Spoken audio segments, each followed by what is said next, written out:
Please turn in your evaluations at the end of each lecture. And if you're a student here for the speaker series, I have the papers for signing out at the desk. Thank you, ma'am. Good morning. Welcome to the ETSU Department of Psychiatry Grand Rounds. Today we welcome Dr. Julie Culligan. Dr. Culligan is a Ph.D. Clinician in the health behavioral coordinator, and the health behavior coordinator at the Mountain Home VA across the street. She completed her Ph.D. training at SUNY Buffalo and her pre-doctoral internship at the Syracuse VA. Today she's here to speak with us about willpower. Welcome. Thank you.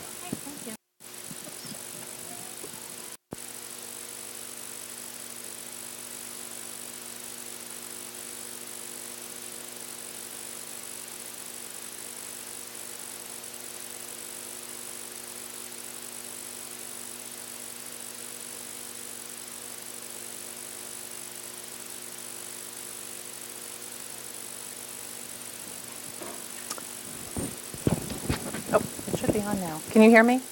Okay, there we go. We're all set, thank you. So I want to start by saying I have a little bit of a catch in my throat, so I have gum in my mouth, and I apologize. So hopefully I won't start coughing in the middle of this. But I'm going to talk about willpower today, which there's this burgeoning research on, especially out of Stanford University, with a researcher named Dr. Kelly McGonigal, who I'm fascinated with. She's a young woman who does a lot of research on compassion and mindfulness. Willpower, the benefits of stress, and also yoga and back pain, chronic pain.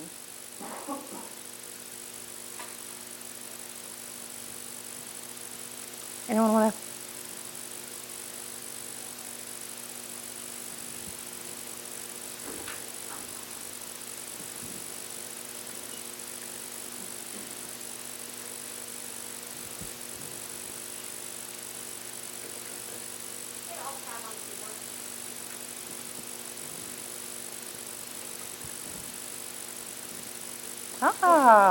Thank you. Okay. So no financial interest. So think about your day so far today. What has challenged your willpower? Just throw out any ideas. Getting up on time. Getting here on time. What else? The long walk ahead of you. And so forcing yourself to do something. Perhaps doing things that you didn't want to do. What else? What other things have challenged you today? Parking. And tolerating our emotions related to parking. So there are really three sides of the neuroscience of willpower. And so they really play together. And the first one is the I won't power. So these are things that we don't want to do, right? We sort of white knuckle it and we tell ourselves that we can't do it, those types of things. So we're refraining some kind of negative activity, overeating, overspending, drinking, smoking, those types of things. Then there's the I will power, which is yes, right? So these are doing things that you would normally put off or shorten or ignore.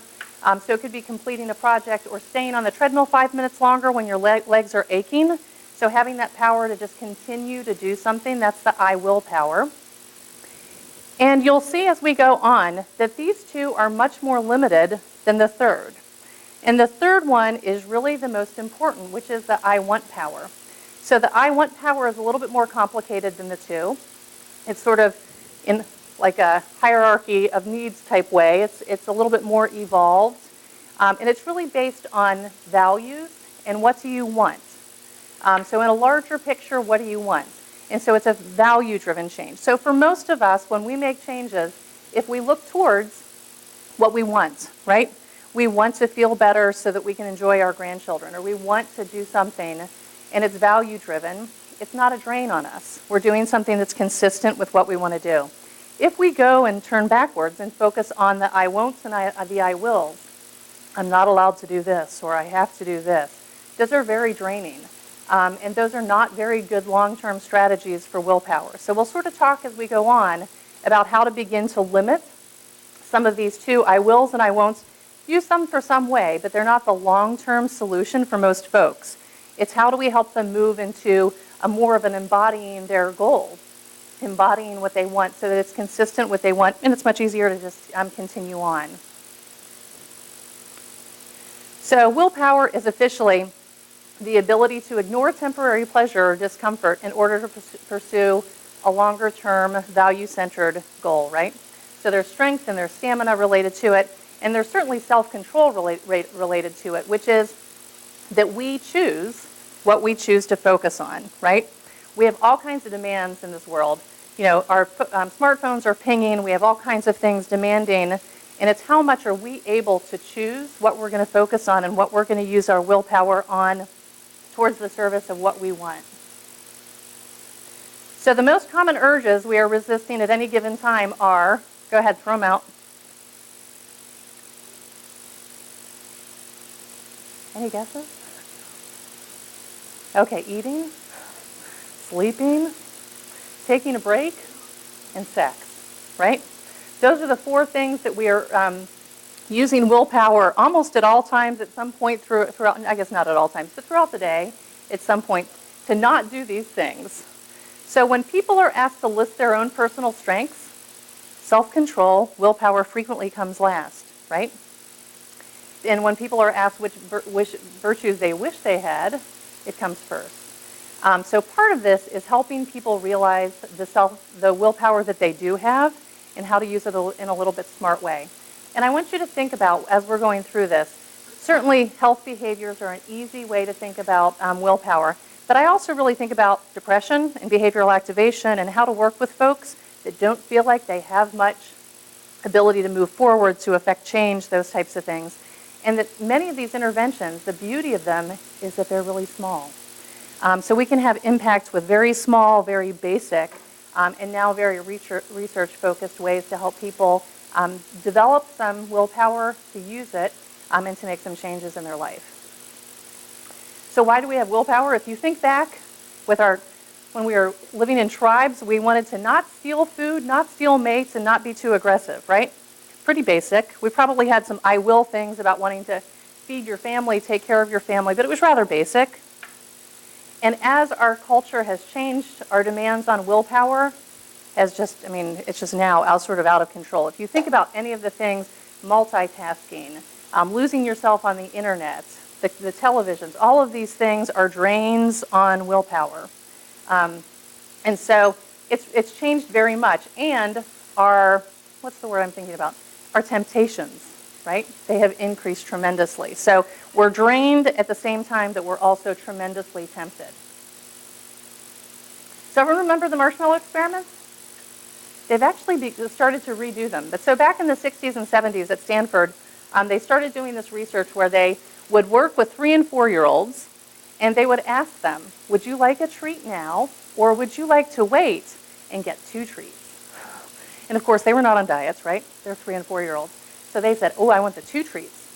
And they said, all you need to do to get the 2 treats is to sit for 15 minutes. If at any point you want the treat, you call me and you can get the 1. In some other iterations of the experiment, they actually sat with a marshmallow on a plate in front of them. And some kids, you should see the videos, they just touched it and then they'd lick their fingers and all of these different things. But what they really found was that the kids that were able to tolerate the 15 minutes, to delay, to use the investment of their time to be able to get the 2 treats, actually you could tell a huge difference in their accomplishments and in their functioning later on. So those who did not eat the marshmallows scored an average of 210 points higher on the SATs. And interestingly, these folks are now in their late 50s, early 60s, and they're continuing to follow them. And the most recent thing that I heard is that their brain functioning, their cognitive functioning now as adults is still quite different. So, it's really sort of fascinating stuff. So the most successful kids, they did not sit and stare at the marshmallow. They figured out something else to do. Some of them danced around the room, did other things. They distracted themselves. And then there were some people who sat there and white-knuckled it as long as they could until they sort of cracked, right? So you can see the different strategies and how people learn to tolerate the discomfort of, I really want this, but I would rather have 2. So that's sort of the essence of willpower. So in New Zealand, they did a huge study with lots of people and multiple methods over many years. They tracked them from childhood to age 32. And higher self-control in childhood was correlated with lower obesity, fewer STDs, better teeth, fewer drug and alcohol problems, more stable marriages, and fewer incarcerations. So I mean, really the treatment takeaway, and for those of us who are parents in here, it's better to teach self-control than self-esteem. Certainly we know that people build self-esteem by accomplishing things, so it may be that this is really the key in what we need to help people do early on in their lives. So the research generally shows that willpower is finite. We have a certain checking account of willpower that we wake up with each morning, and it becomes depleted as we use it. There's also some newer research that's coming out that perhaps it's more the I will and the I won't that's finite, and the I want may be a little less finite. It may be a little bit more you're able to give, and it's less restrictive. And they do the research on much of this is how long can you hold your hand in a bucket of ice water, right? It's rather meaningless to your real life. So it may be very different than in real life. Folks who are doing something that are consistent with their values, they may be more willing, and it may be less draining. And so that's what we'll talk about. And it's the same supply of willpower that's used for everything. There's just one pot. That pot that we wake up with in the morning, we use it whether we're choosing what clothes to wear. Every decision that we make sort of depletes it. Whether we're trying to quit smoking, and then at the same time we're trying not to overeat, there's not much left in that pot. So you can understand how we can easily become overwhelmed, or how people can be really strong with something during the day. And you go to work, you make all these decisions, you tolerate different things, you make efforts, and by the time you get home, you sit in front of the television with food and do exactly what you did not intend to do, right? So really, it's about small and steady changes. So willpower is a mind-body response, not merely a mindset. There's really chemical changes that occur. And we'll talk about that a little bit, although for time's sake, we'll probably allow you to rely a little bit more on the slides for that. Willpower is limited, as we said. Using willpower depletes resources in your body. So it's very resource rich. It's very resource dependent, which is sort of the irony of dieting, which we'll talk about, which is you need some sugar in your body to be able to have the energy to use willpower. So when people are depleting themselves and perhaps a little lower on the food spectrum, it's a little bit more difficult to use willpower. And willpower is trainable. We can absolutely train it. We can restore it. We can increase it. We can conserve and bypass it, which are how can we create an environment that makes it less likely that we actually have to draw upon those reserves of willpower, and we'll talk about that at the end when we're talking about habits. And then willpower is generalizable. And I find this fascinating. It's the same willpower muscle that we use. And just like we have one pot, you use the same muscle for many different things. So I've noticed, I teach the healthy living classes at the VA, and there's like this transformation that occurs. In the beginning, they may not be on board, they may start making some changes, and before you know it, they're making changes like they're paying their bills on time, and they're doing other things, and they can't believe they're doing it. And it's really this generalizable effect that once you increase the strength of your willpower muscle, it generalizes to other things. So there's a competition between two parts of ourself. We all know this. We live this every day. Sort of between the self-control part and the impulsive part, or the current self or the future self, however you want to talk about it. But we behave as different people depending on which part of our mind is more active. So it may be that the impulsive part wants a candy bar, right? And the self-control or the future part wants to eat an apple and be healthy. And so that's called our second mind. So we want people to have the skills and have enough willpower muscle that they can embody this second mind, right? If you're embodying your second mind and it's goal or it's value driven, you're less likely to be depleting that resource, that pot of willpower. If you do not embody that second mind, and you are just your normal self, but you're trying to keep yourself from eating a candy bar that you desperately want, you don't eat it for as long as you can, and then you eat it, right? So teaching classes at the VA, I hear all the time, I know what I want to do, I just don't want to do it long term, or some iteration of that. My favorite is, I want to lose just enough weight so that I don't ever have to diet again. Does that one work? If you figure that one out, you let me know. But the people, they want to make some changes, but it's not value-driven, and that's where we really need to step back and work on. So it's more than knowledge. The person needs to really feel like they are that second mind. They are that person that's in self-control, and they are in charge.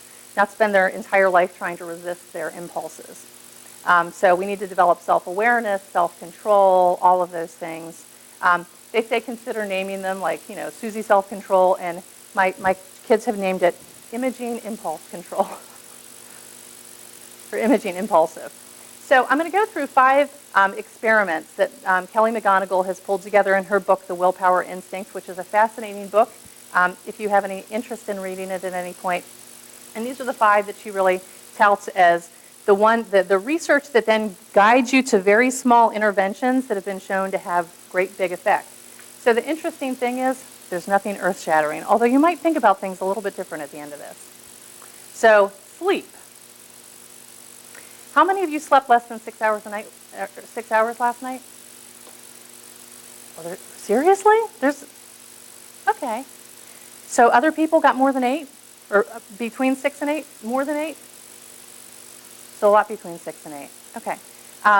So if you are working today on less than 6 hours of sleep, you're operating on less than full willpower. Being tired absolutely depletes willpower. And interestingly, the average amount of sleep in the U.S. has decreased 2 hours a night since the 60s. I believe that.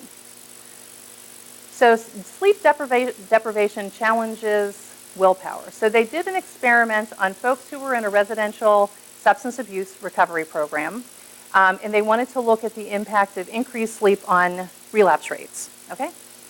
So the experimental group received education and participation in a mindfulness meditation training, and they generally did a mindfulness-based training for 10 to 15 minutes a day. Okay? They measured the minutes of sleep per night, and at baseline, both groups slept about 7 hours a night. The experimental group then did their mindfulness meditation, and at the end, the result was with mindfulness, they increased their sleep to greater than 8 hours. That's pretty good. The control group actually decreased a little bit from their 7 hours, so just slightly under 7 hours. So the results were fabulous. The increase in sleep time correlated with increased resilience and less relapse with an effect size of 0.7, which is a very large effect size. So the number of minutes a day of mindfulness also predicted the relapse rate. So they found that both the increased sleep and the meditation, both together and independently, increased the resistance or the resilience against relapse. So fMRI, we all know what it looks like to be sleep deprived. The prefrontal cortex is the most difficult, most hardest hit. And our second mind, the one that I want power, the value-driven one is really the prefrontal cortex. So thinking about future, thinking about larger goals and those types of things, planning. And the sleep deprivation obviously impairs brain's ability to use glucose, which then makes us less likely to have willpower. And willpower is very energy intensive, as I said before. Fight or flight alarm system is typically not kept in check, and we know everything that happens with that, including that our body tries to keep our mood fairly stable, so that when we're in fight or flight, our body does these self-corrections to try to elevate our mood, which may lead us to eating or drinking or doing all kinds of things to elevate our mood. But the bottom line is that sleep deprivation makes it challenging to be that best version of ourselves. It makes it much more difficult for us to stay in that second mind. So everyone remember Phineas Gage? I really just had to put him in here because I hadn't really thought about him since like Psychology 101. So, and I want to call him Phineas and Ferb at this point in my life, but I guess he's not Phineas and Ferb. So we remember Phineas Gage? He was the guy that had the big steel, what's it called? Tamping rod. That's exactly what it was. It went through his prefrontal cortex. He lived miraculously because there was really no treatment. And he became physically strong again, but emotionally and cognitively, he was very different, obviously. So he became completely incapable of exercising willpower. He just had no executive functioning.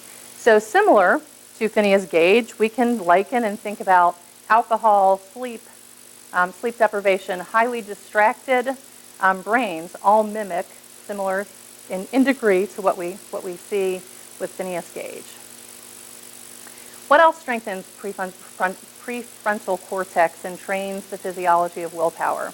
Sleep, we just know that. Meditation, as well as physical exercise, really train the brain, right? Parts of the brain that we exercise, they become more efficient, they become larger. The old saying, if it fires together, it wires together, those types of things with meditation. Improved connections to appropriate regions, increased heart rate variability, and obviously there's an antidepressant effect. In addition, with physical exercise, after a couple months, there's brain changes, increases in gray and white matter throughout the brain. And they also recommend that to train our prefrontal cortex, a low glycemic and or plant-based diet. They actually say that the plant-based diet works better, but that's not realistic for most people, so it's either one. So the Oprah paradox, and I just say this, I mentioned it earlier, but to begin to think how people who have great self-control can still struggle with willpower, right? So that the paradox is that think about the typical diet, right? We exert unrelenting willpower. We want to avoid these foods that you love, right? So we're in that I will, I won't. We're white-knuckling it, and we're exhausting our willpower resources. So it's a constant act of self-control. And our blood sugars may go down. We may not have as many resources on board, so we do not have the resources to power the willpower. In addition, there's the what the hell effect. I bet we've all experienced the what the hell effect, right? We're trying to do everything right. There's cheesecake at lunch for someone's birthday. We have a little slice and we say, what the hell? Might as well have pizza for dinner, right? And everything else that I'm not going to be allowed when I go on back on some restrictive diet on another day. So resisting food leaves dieters depleted and with less willpower. So there's a new kind of threat, the craving of a brownie, right? So it uses fight or flight, and we'll sort of talk about fight or flight light, but it's still the same response. Fight or flight is great. We know that it's great to save us from predators, but for many of us right now, what we're dealing with is a brownie and not a lion, right? So we see a brownie, our brain releases dopamine, all of these things occur, our blood sugar may even potentially drop to try to get us to fuel the craving. We think, oh my gosh, I can't have that brownie, right? That's not what I'm doing. I'm not having that brownie. So we experience the brownie as a threat, right? So we go into fight or flight light, which kills long-term planning. So fight or flight is completely contrary to that sort of second mind, which is long-term planning that we want to be in. So a brownie is not a threat like a saber-toothed tiger. The real threat is within. It's the craving. So learning to tolerate the craving without going into fight or flight. So generalizability, willpower muscle is generalizable. You can read through that just for sake of time. I'm going to blow through that. So the second experiment was guilt and shame. So I want you to moment, because we're all human, think about a willpower failure that you've had. Something that you've wanted to do or you've wanted to do over and over again and fallen off the wagon. Can you get in touch with that? Okay. Do you think that feeling bad, so regret, self-criticism, guilt, would help you next time? Is it a source of willpower? Yes? Raise your hand if you think. Or do you think that feeling bad would act as a further drain on willpower? Okay. So, do we want to let ourselves off the hook? Generally, as Americans, and I think that we all must be enlightened. In general, I mean, the end result is that when we're very self-critical, we sort of put ourselves much more in this fight or flight or in this white-knuckling type mentality. And that we don't have to be self-critical to hold our feet to the fire to actually make changes, which I think is a very sort of American cultural thing that we've been taught. So they took a look at whether it helps or hurts to feel guilty and self-critical, and perhaps even really track things and those types of things. So the hypothesis was that guilt would undermine future self-control, and that letting yourself off the hook will prevent future willpower failures. So they looked at female dieters early adult to middle age. They brought them in. They asked them to pick out a donut and to eat a donut. And then they asked them to drink a large glass of water. So then they feel full, right? They've just eaten a donut, and now they've drank a large glass of water. And we've encouraged them to be complicit in this. Like, we didn't hand them a donut. They had to choose one, right? So you can imagine that many of them went to this, oh, I can't believe I just ate this donut, I'm so full, type of mentality, perhaps self-loathing, those types of things. And then what they were measuring afterwards was they were given taste tests. So they were given, pre-weighed candy, all different kinds that would appeal to all different kinds of people. And they measured how much people ate, how much candy they ate. And they were supposed to eat enough candy that they could give feedback on the candy, right? They were taste testers. So half the group, the intervention group, received a letting go, letting yourself off the hook message, right, to be compassionate. The other group got no intervention. So this was that the experimenter said, we know that some people feel guilty after eating the donut, and we asked you to eat it, right? Number 2, everyone indulges sometimes. So this universality, everyone does it. And number 3, please don't be too hard on yourself, right? That was it. So what do we think happened? The results were the intervention group ate less than half the candy, the exact opposite of what most people would think. So, we think about this like license to indulge. It's usually frequently the opposite. If we can be self-compassionate, we can bring ourselves back down to the values of why we want to do something, and that, change is not linear, it's all over the place, and get us more back into this second mind. When we're very self-critical, what do? It feels bad, we don't like it, we immediately try to numb ourselves or discharge whatever the uncomfortable feeling is, frequently by eating more, right? So, and then there's a statement, if shame worked, there'd be no fat people. So, compassion and willpower. So the power of forgiveness, which I think is huge. So the harder you are on yourself, the more likely to have future willpower failures. So they looked at different issues. So one is procrastination. The more self-critical you are, the longer you put off a task. I feel so bad about procrastinating that I will procrastinate again to avoid having to think about it. Problem drinkers. So folks who woke up and they were self-critical or shameful, they wanted to drink more immediately, that night, and the next day. So it wasn't even just that moment. It even had an effect up to 48 hours. Smoking, they want to comfort themselves with the very thing that they feel guilty about. And gambling. So the more self-loathing that people experience, the more likely they were to chase the win. So I'm going to win my money back. I'm just going to borrow some money and get my money back. So these were very shame-driven behaviors.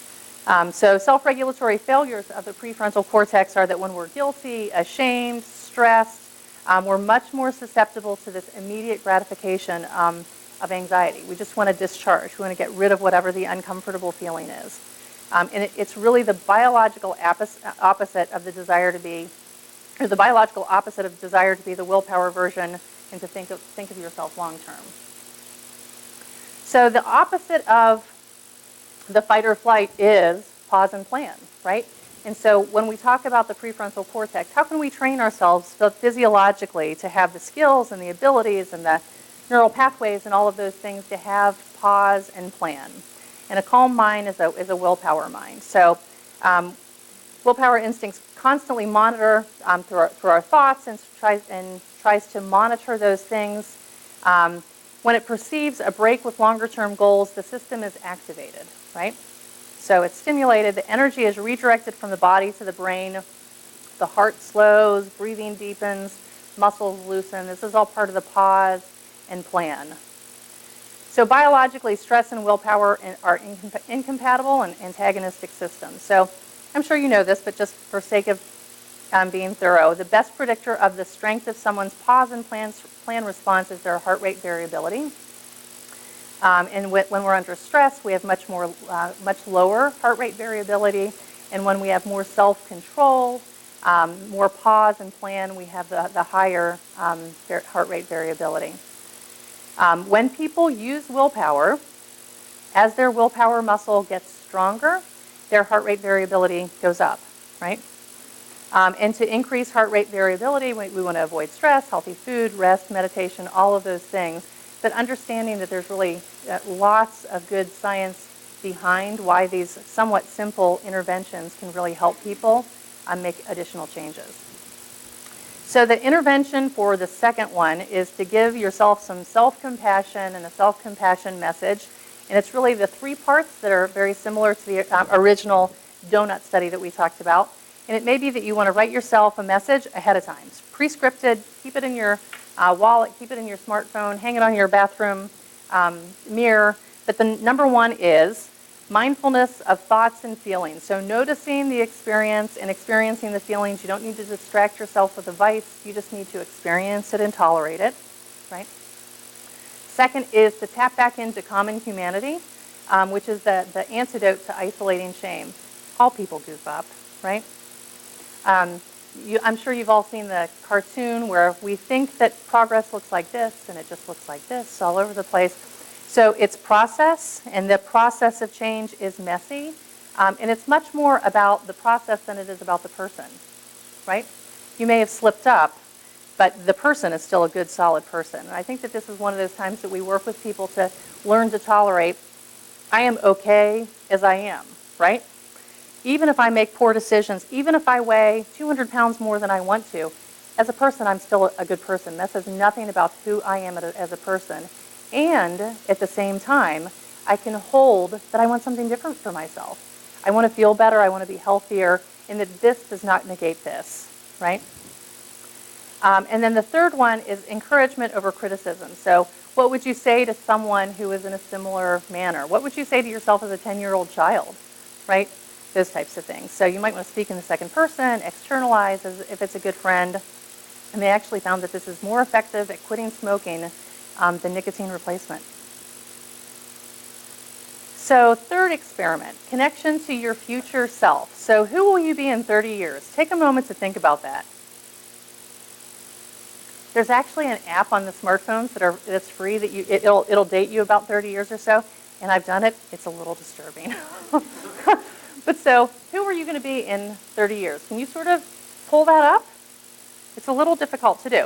So think about your current self and your future self. So how much do they overlap? When you think about yourself, do you think about yourself now? Are you able to experience the future? Is there overlap, or are you completely separate? So think about that as we move forward.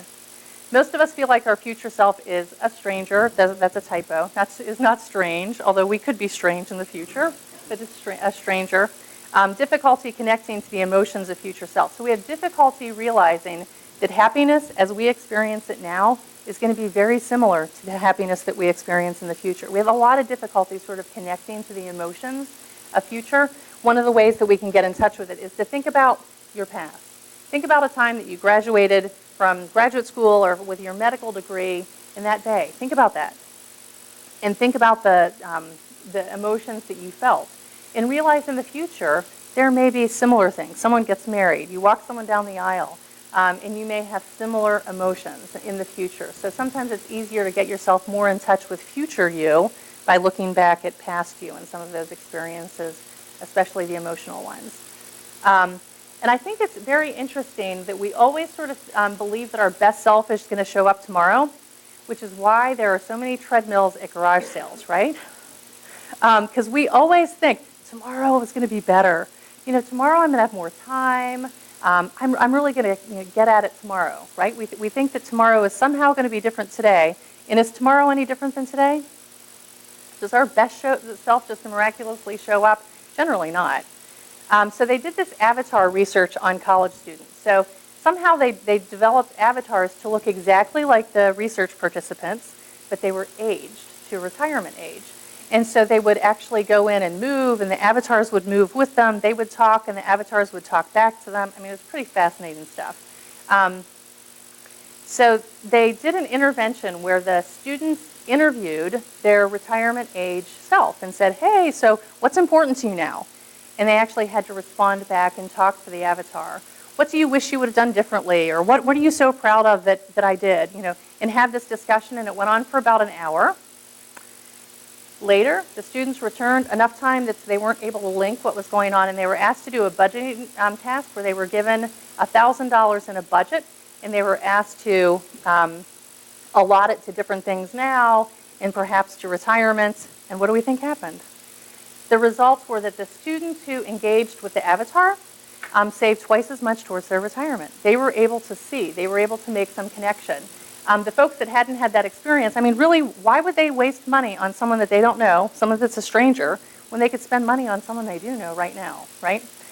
So trying to get people in touch with their health in 30 years. What would your body be grateful that you did today? And let's keep yourself doing it today, for example. So the people who were more able to connect to their future self, so there was less overlap. There was more overlap between being able to see your current self and your future self, had less procrastination. People with less overlap, so they were more distinct. They didn't even show for the experiment. And in real world findings, when you follow these people, there's less more wealth, and better health. So when people are able to connect to their future, they're much more likely to take care of business in the current. Less able to connect to their future self. Believe it or not, there's less ethical behavior at work, right? More likely to betray a coworker, and you're more likely to keep money that you found because you really are so disconnected from long-term consequences. One of the things about the VA at some point before it got much larger was you didn't want to mess with anyone because you knew that you'd still be eating lunch with the same exact people in 15 years and you better not stab them in the back because that happens. As it's gotten larger, perhaps a little bit of that has changed. But being able to connect with your long-term sort of keeps you in line in your behaviors currently. So the strategies for this third one are to get to know your future self. So write a letter to your future self, get on an app and age yourself, thank yourself for what you're doing currently in the service of your health and your happiness and your retirement budget and all of those things in the future. You can also do the negative. And then this is a bizarre recommendation, but they encourage you to imagine yourself grocery shopping because it's going to be very different 20 or 30 years from now, and we can sort of get in touch with pushing the cart and getting the different things and trying to do your budget in your mind and different types of things. And it doesn't have to be relevant to the person's goal at all.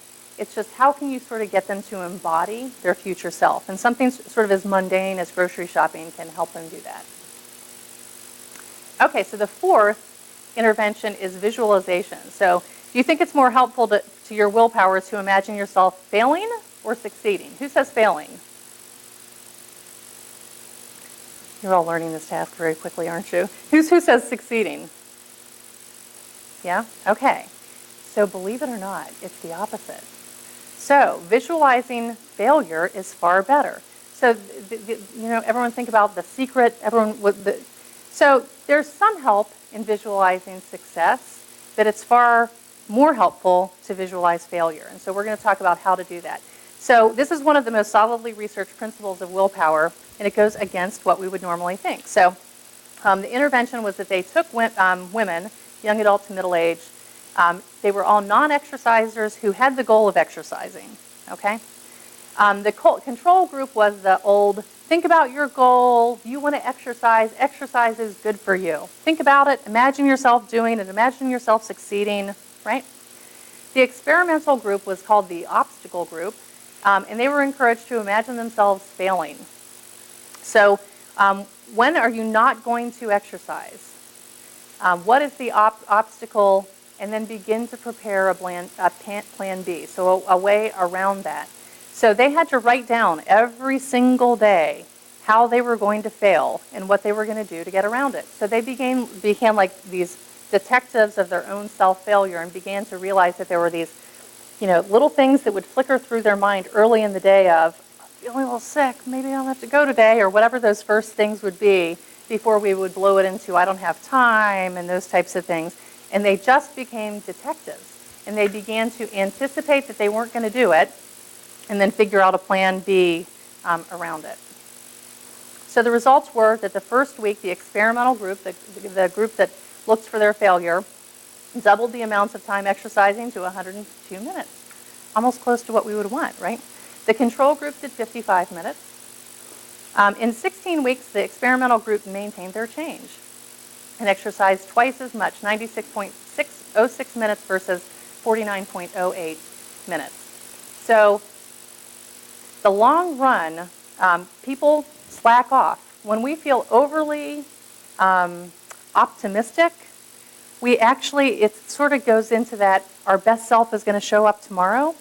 And we think that, oh, even if I blew it off today, tomorrow is going to be better. So when we really focus on our success without being very realistic and figuring out plan Bs, we're actually less likely to follow through. So focused on progress. When they had dieters who would come to a weight loss class, if they were reinforced for their weight loss and then offered a chocolate bar on the way out, they were much more likely to take the chocolate bar than if they were not reinforced and they didn't sort of have this good feeling that they sort of felt like they could rest on their laurels. We are more likely to buy cookies in the grocery store if we bring our own bags to the grocery store. Like we feel like we're doing good for the environment, so therefore we're allowed to buy cookies. And we also, there's willpower failures if you've just donated time or money to a political candidate, you've just volunteered. When we do things that we think are good, we sort of give ourselves this license to sin. And so we sort of skate. So in some ways, we don't want to be overly optimistic. We don't want to focus on success too much because we can sort of trick ourselves into these things that don't work very well. So pessimism is helpful. Most optimistic smokers and dieters give up sooner and are more likely to fail. And they're shocked by their setbacks, right? Progress and optimism about future behavior licenses this self-indulgence today, like I was just saying. In 75% of corporate cases that are investigated by the Federal Trade Commission, I don't know what I was thinking when I put SEC, but the Federal Trade Commission for fraud, are the results of unrealistically optimistic initial profit projections. So they say we're going to make all of this money. The money's not coming in. They have to answer to the board. They start hiding things and trying to make things work. They just are not able to adjust. They're not able to say, oh, mea culpa, something's wrong here. And they just get themselves sort of, painted into a corner by trying to cover it up. Oh, and with covering it up, they truly think they're going to turn it around. That's the optimism part of it. They think if they can just hide it long enough that they'll be able to recoup it and actually do what they wanted to do. So one way to stress test a goal, and there's 7 steps, and you all will have access to this, so for sake of time, because it's quarter till, I'm just going to go through this. It's similar to what we've been saying. So the 5th one is distress tolerance. And distress tolerance is a big buzzword now, so I'm sure that you know what it is. One of the things that we can do to test our distress tolerance is to hold our breath. I will not ask you to do it. But how long you're able to hold your breath, how long you're able to tolerate something that's uncomfortable or you feel stuck, those types of things really do predict the strength of your willpower. So one of the best predictors at ability to succeed at difficult goals, distress tolerance, is the ability to stay put when things get uncomfortable. So distress tolerance, the torture test. So they wanted to see how folks would ride out physical discomfort, and the subjects were smokers who wanted to quit. So they had smokers, they smoked, they asked them to abstain for 24 hours, come in, do a saliva test so we know that you've not smoked in 24 hours, bring a brand new pack of your favorite cigarettes, right? They show up, they're seated at a long table with only a cigarette, their pack of cigarettes that's new, it's unopened, a lighter, and a journal. So they're told, take out your pack of cigarettes, stop, and they have to sit for 2 minutes holding their pack of cigarettes. And then they may say, smell it, stop, and they have to hold for 2 minutes. Pack it down. And so this actually, pull out one cigarette, smell it, look at it, look at your lighter, put it in your mouth, and then it would be stop, right? If this went on for over an hour, and the people were never allowed to smoke because they were indoors at a university and they weren't allowed to smoke. So the experimental group was previously taught to surf the urge, right? The results were the experimental group reduced their smoking 40% over the next week, and they weren't asked to. The control group didn't decrease at all. And interestingly, in addition, it seemingly broke the connection between stress as a trigger to smoking, which is a huge trigger for most people for cravings, and it gave them a tool to deal with difficult emotions. So I've tried to figure out how I can do that at the VA, but I think I'd get in a little trouble. So similarly with food cravings, they gave clear containers with Hershey Kisses to people to carry around for 48 hours. And they unwrapped the Kisses and put a little mark so that people weren't able to eat the Hershey Kisses and replace them. And the experimental group was also taught to to surf the urge. The results were that the experimental group ate 0 Hershey Kisses. That's pretty good, right? The control group, not so much. They ate a whole lot of Hershey Kisses. They felt overwhelmed by the experiments, and they felt very stressed. It was very stressful for them. Even if they tried to distract themselves, distraction is very different than distress tolerance, and it sometimes even makes things worse. And these people experience this as very stressful. So acceptance is powerful. We know that distress tolerance is good for anxiety, intrusive thoughts, all types of things, and I'm going to, for sake of time, go through that. So the strategy for surfing the urge, I think you probably all know, but notice the thought, the craving, distance yourself, experience it without having to react to it, without having to fix it. Know that it will decrease and go away with time. Accept and attend to the inner experience. We want to attach ourselves, think about the process rather than the story or the script that's going on. Breathe, allow your pause and plan to engage. Broaden your attention, look for the actual goal that you're looking for, and then recommit to your goal. So there are 21 factors in maximizing willpower that we're going to skip. So in the next couple minutes, let's talk about habits, because we can white knuckle it as much as we want, and we can encourage people to embody their second mind so that they have more willpower available, but it also can be very helpful to work with habits and create an environment that makes it more likely that you'll be successful, right? So habits get a really bad reputation, but they're just cognitive efficiencies. So how do you put your pants on? What leg do you put in first? If I asked you to put your pants on the opposite way for a week, would it be hard or would it be easy? Anyone want to say anything? I mean, it would be probably hard just because you had to think about it. Like the first day you'd have your pants at your hips and be like, oh, I forgot. And you probably end up with big signs. And so pants, to be dramatic here, are generally not something that are self-soothing, that work for us in any way. It's just a pure habit. Unless we have some balance issue, it's just a pure habit, right? So imagine people trying to make behavior changes of something that actually works for them. It soothes them, it comforts them, those types of things. So how long does it take to develop a good habit, a positive habit? There's all kinds of research, 21 days, 300 days. Certainly perhaps a little bit longer for a secure habit, but I think that the general research is about 30 days. There's some NASA experiments about astronauts that they put the goggles on that make your world upside down. Does everyone know this research? You put it on and it makes it upside down. And so they literally had to walk around with their world upside down until the first person flipped. The brain rewired and it accommodated. And at about day 25, the first person, it flipped, right? Within 30 days, all people had flipped. So about that time, things rewire, things accommodate, the brain is able to accommodate. When they took the goggles off, it took the exact same amount of time to reaccommodate back to upright. When they took the people, and about 15 days in, they took the goggles off for a day, what do you think happened? They went all the way back to the beginning, and it took another 25 to 30 days. So interruption of the development of the habit really can sort of send you back to the beginning. So we want to structure our environment to build habits, to maximize willpower. So we may want to develop small changes. So develop a placeholder habit, because it's really the habit that we're trying to develop. So frequently we want to develop something that's so small that we can't talk ourselves out of it, right? So we want to develop the habit of doing push-ups, right? We want to be able to do 30 push-ups. If we set that as a goal right now, some of you may be able to do that, but many of us, we'd go, oh, I don't know if I can really do that, or I don't know if I have time. That would take a lot of time, right? But to develop a placeholder habit, we set the goal of, for the next 30 days, I'm going to do 1 push-up, right?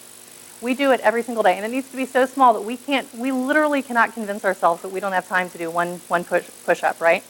And so then the goal after that, after we've developed the placeholder, is then to increase it. So one push-up a week, and by the end of 30 weeks, we're now at the 30 push-ups, which is much faster than we would get if we did this all or nothing type of thing. So a lot of times we want to develop the placeholder. It's the habit that we really need to develop. And then there's change the Seinfeld strategy. You just need to write a little bit every single day. Put a big X on a calendar and just keep the chain going. So if you've heard some things about chains, that's what that is about. The if-then strategy. So if you've heard about the vegan till 6 p.m. That some people are doing, you just create contextual rules so that you're not having to deplete your willpower by making decisions at breakfast and lunch to not eat meat. You just know the rule is until 6 p.m. you eat fruits and vegetables and non-meats, and then after 6 p.m. you can eat the meat. Because otherwise, we have to make those decisions, we deplete it, and we always think, oh, I won't eat it later, right? I'll have the hamburger at lunch because later I won't. We're more likely to just continue to keep eating the meat. Pairing proximity, so pair a new habit to an already secure habit. So that's the reason that we ask people to put a new medication that they need to take at night next to their toothbrush, because hopefully they already have a secure habit of brushing their teeth. Eliminate excessive options, so we want to make things as routine as possible. And from what they say, President Obama only wears black and gray suits. He does not want to waste any of his cognitive willpower or any of his decisional fatigue on making decisions about what to wear. So everything matches black or gray, and he just reaches and just puts it on. Micro quotas, macro goals. So it's really that folks who get tenure, they just keep writing every single day, a little bit every day. They're much more likely to get tenure than the folks who are the binge writers. Visualization, so visualize, that includes the process. So not just the outcome, but the process of what do you need to do? What do you need to do every single day to develop the habit? And externalize the triggers, limit internal associations. So my favorite with that is to encourage people to smoke on the hour and do nothing else at the same time. So people are learning to smoke on an external cue, the clock, rather than an internal trigger like a cup of coffee or I'm very anxious. And it also encourages people to learn to ride that craving wave. So I love externalizing triggers and helping people develop habits. And then act. Many of us, we sort of get caught in this planning mode. And this planning mode is very exhausting to our willpower. Our willpower bucket doesn't really know the difference between planning and actually doing it. So just make a decision and just act, a small action. So one more thing is that willpower is generalizable. So ways to increase your willpower is to deny yourself of something every day. So this is an old Chinese concept that when someone told it to me for the first time, I was highly offended by it. Then I sort of worked through it and thought, okay, but if you also give yourself something every day. But then I really did think about the fact that you are giving yourself something by denying yourself something. You are giving yourself the strength of willpower. And so it doesn't have to be huge. And at the same time, you can say, I'm building my willpower right now. A lot of little unrelated goals and just do them, because we're after building the willpower muscle. So give someone your seat on a busy bus. If you drink coffee, drink it without sugar for a week. Sit up straight. Immediately wash your dishes after dinner. They don't have to be huge things, and they don't have to be depleting your willpower. If they're value consistent and you know that you're doing them to build your willpower, these really small things actually can add up so that they can actually empower you and strengthen you when you're wanting to make the other decisions in your life, the other willpower challenges. So in summary, we want to train your willpower, the physiology of it, the pause and plan, help people embody their second mind, have it be a very value-driven activity. You want to forgive yourself, you want to be compassionate, you want to make friends with your future self, you want to predict your failures, and you want to learn to surf the urge. And that's it. Are there any questions or anything? Okay, thank you for having me.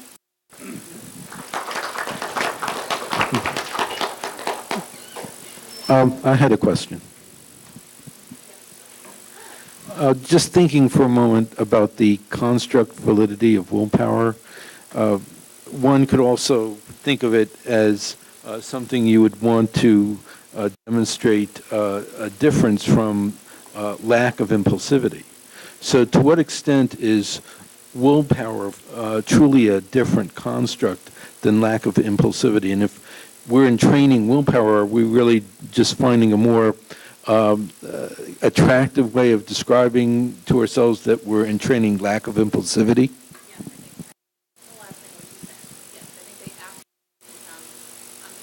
Think that lack of impulsivity certainly could be a much larger construct that we're talking about with willpower, but I certainly think that there is absolute overlap. Okay, thank you all. One more, I think we have. Oh, go ahead. I guess I do have one more question. When we talk about fight or flight, it's interesting that a lot of people are saying that that's not a very comprehensive way of looking at things. Men and women tend to do very different problem-solving devices. And the idea that parasympathetic and sympathetic reactions may be different between the genders leads consequently to the idea that women tend to respond maybe with tend and befriend as a different alternative strategy.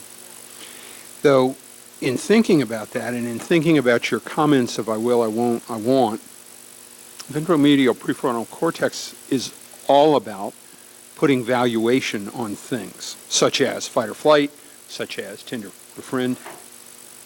And it's a very old portion of the frontal cortex. The two dorsolateral prefrontal cortices are later manifestations and make us much more human than our primate ancestors.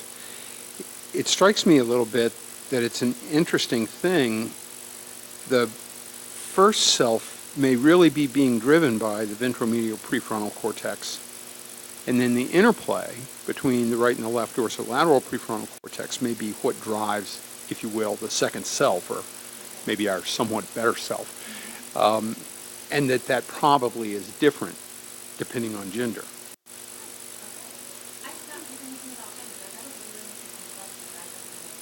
I don't either. I just think it's an interesting way of looking at the general principle of these things, because we are trying to understand the differences between men and women in particular regarding things such as sympathetic, parasympathetic drive and what motivates each.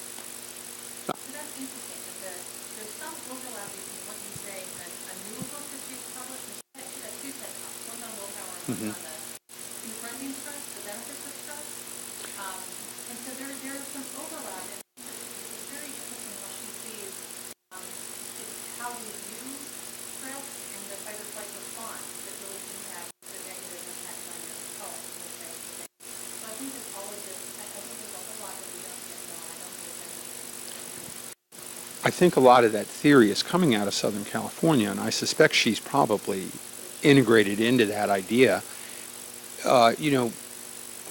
The interesting thing is that when Selye and physiologists of his generation put these ideas in place, they really were so unclear about exactly how the limbic system was fitting into the program that they measured things in terms of, like, say, the corticospinal tracts. And outside of that, anything subcortical just wasn't on the agenda. Now, of course, we're beginning to understand, especially in psychology, that's not at all true.